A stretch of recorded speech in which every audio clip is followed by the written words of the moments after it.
남자 북한 남자 좋아요야 구독 반갑소. 네, 안녕하십니까. 북한에서 가볍게 깃털처럼 날라와서 10만 구독자가 된 북한 남자 박유성입니다. 아싸 좋아, 아싸 좋다. 자, 오늘은 제가 여러분들 또 10만도 됐고 하니까 요것도 제가 굉장히 아끼고 있던, 그리고 한국에 와서 느낀 것들이거든요. 제가 여러분들 풉니다. 바로 국정원입니다.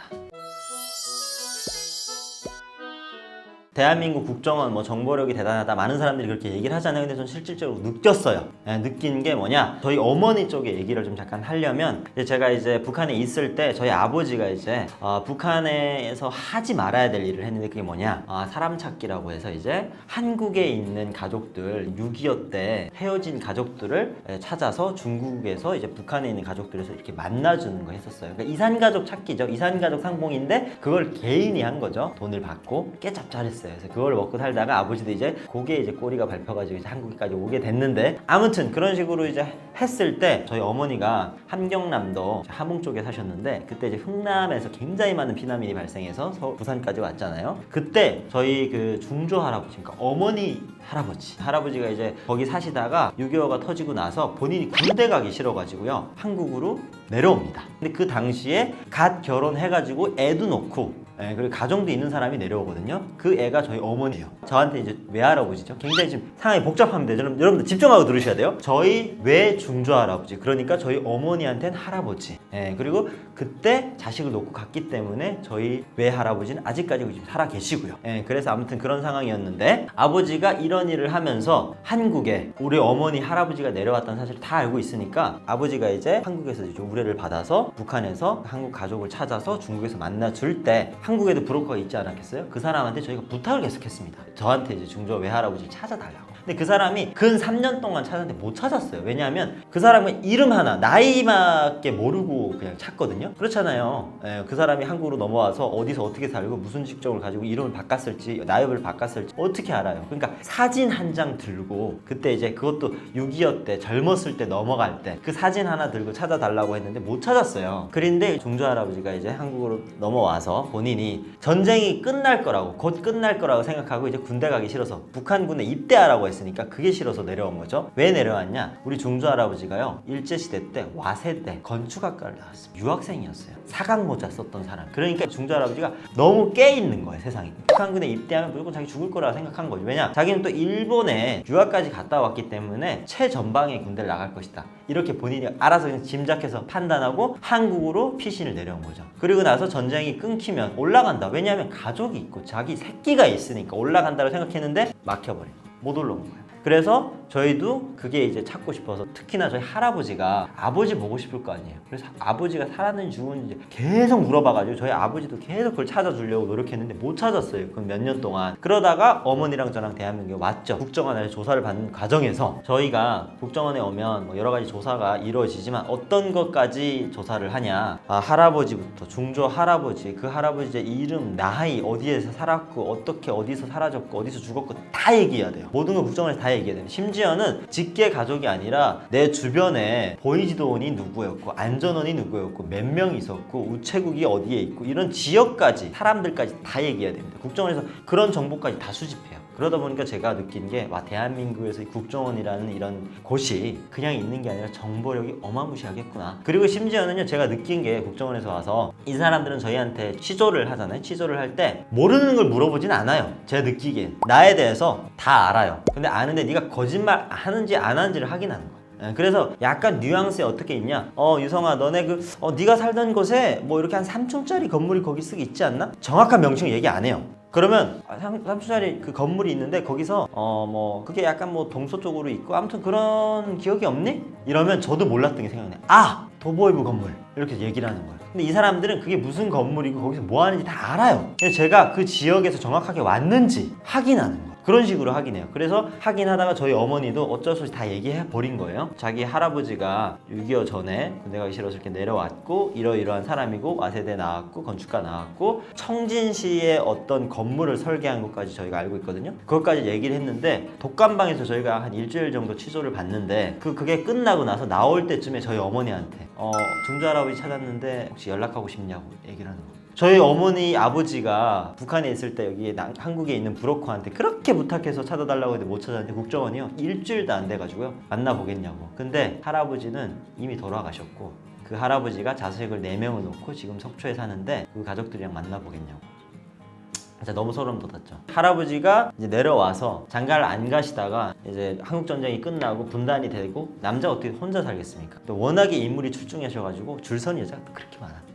예, 저는 이거는 이때 한국에 와가지고 할아버지랑 친구였던 분이 아직도 살아 계셔가지고 할아버지에 대해서 물어보려고 가서 들었는데 할아버지가 워낙에 인물이 출중하고 말이 없어요. 양반이지 정말.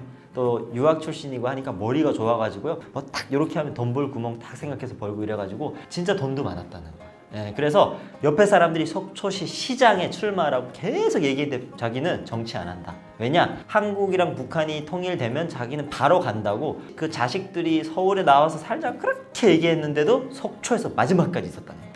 빵 뚫리면 바로 올라간다고. 그게 제일 가깝거든요. 동해바다에서 함흥으로 가는 길이. 그렇게 해서 거기서 여생을 마치셨는데 끝내 이제 거기서 이제 돌아가셨고 할아버지가 이제 거기서 터전을 잘 다져놔가지고 굉장히 잘 살고 계시더라고요. 그래서 저희도 한국에 와가지고 할아버지는 돌아가셨지만 그래도 할아버지 산소 가서 추석 때 인사드리고 그리고 가족들이랑 만나는 게 사실 탈북민들이요. 저도 그래도 나름 행운아예요. 아버지 어머니 같이 왔지만 한국에 그냥 혼자 온 사람들이 많기 때문에 이 가족의 소중함 진짜 크거든요. 추석이라든지 명절 때는 진짜 아무도 만날 수가 없어요. 그게 사실 제일 외로움이 클 때예요. 나 혼자구나 라고 느낄 때가. 그래서 저희는 이제 나름 그래도 가족을 이렇게 찾아가지고 직계 뭐 가족은 아니지만 저희 어머니한테는 상당히 가까운 가족이거든요. 그 할아버지 자식들이 살아 계시니까 저희 어머니한테는 삼촌들이에요. 삼촌. 배가 다른 삼촌들. 친삼촌들이죠. 그래서 저희 할아버지 외할아버지의 배가 다른 동생들이 한국에 4명이 지금 살고 계세요. 그래서 저희가 찾은 거예요. 아니죠. 국정원이 찾아줬죠. 딱 그렇게 3가지 정보를 가지고 대학교 갔다 왔고 그 연도에 한국으로 내려왔고 이름, 나이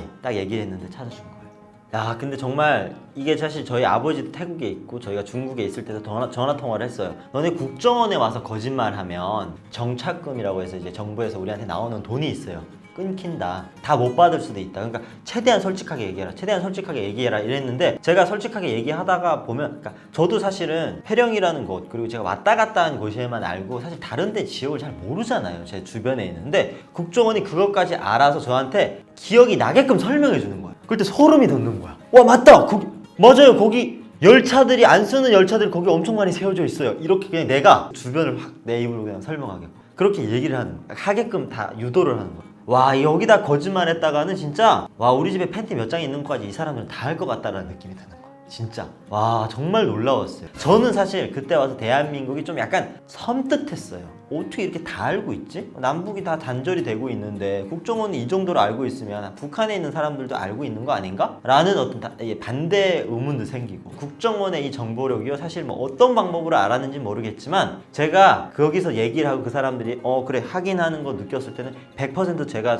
살고 있는 주변의 지형들이라든지 사람들이라든지 다 알고 있었어요. 사실 요즘에 뭐 국방부나 국정원에서 발표하잖아요. 북한 관련된 뉴스들. 사실 신뢰해야 돼요. 그거 그냥 뭐 뚱그름 잡듯이 얘기하는 거 아니라 이 사람들 다 정보력이 있고 정보원들이 있는 게 느껴지는 거예요. 어디 지역에 이렇게 했는데 요즘에 제일 크게 목소리가 냈던 게 김정은 그 건강 이상설 때도 국정원이 입을 닫았잖아요. 본인들이 알고 있으면서 얘기 안 한 거예요. 어떻게 하나. 그러다가 나중에 아직까지 확인된 바가 없고 우리 알기로는 건강하다 뭐 이렇게 얘기를 했잖아요. 사실 국정원이 그냥 있는 게 아니라 이게 정보력이 계속 쌓아놓은 게 있고 우리처럼 대한민국에 오는 탈북민들 사실 저처럼 뭐 그냥 일반 생활하는 사람들도 있지만 고위 간직자들이 오는 사람들 많거든요. 그런 사람들은 정보 다 깨내서 그걸 데이터 해가지고 다 이제 정보를 가지고 있는 거예요. 그래서 북한이 어디다 핵 개발하고 어떤 데 시설 건설하고 이런 거 다 알고 있습니다. 그러니까 거짓말을 하면 안 돼. 일단 거짓말은 나쁜 건데 국정원이 다 알고 있다는 거. 좀 섬뜩하죠. 그래가지고 저는 사실 거짓말 하면 안 된다. 대한민국 특히나 저같이 북한에서 온 사람이 거짓말 조금이라도 한다?